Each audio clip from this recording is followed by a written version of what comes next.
fasha umwanya mwiza kugira ngo mbasuhuze inshuti zanjye. Nitwa Toneste siwo wabigirezo TV. Nkuko mubibona nagize umugisha ndi kumwe n'umupastor wita Theogene. Amahoro y'Imana pastor. Ya amahoro ni meza turashima Imana. Ariko hari agasitati mperutse kubona umwana watwaye imodoka. Kubera Imana biremera. Haleluya. Umeze mutese? Ibintu binezeza bya mbere n'ibyishimo datyaguhaye ibyishimo.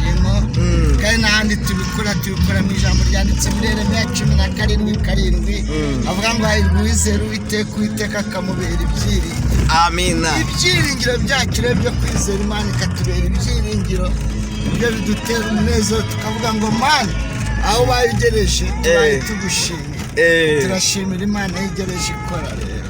Yeah. Nagira abashuje Yesu n'uwa mbere ku buzima bwacu. Yego. Jesus number 1. Jesus the first.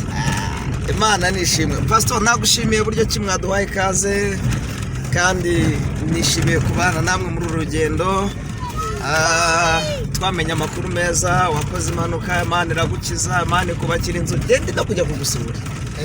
Twishimiye rero ko mwaduhaye kaze mu rugo rwanyu.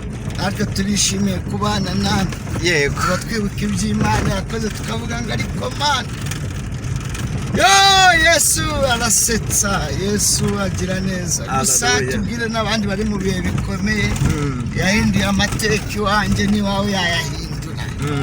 Yesu nta jambo Imana ivuga ngo rihere. Kupa gato mubwire n'akandi.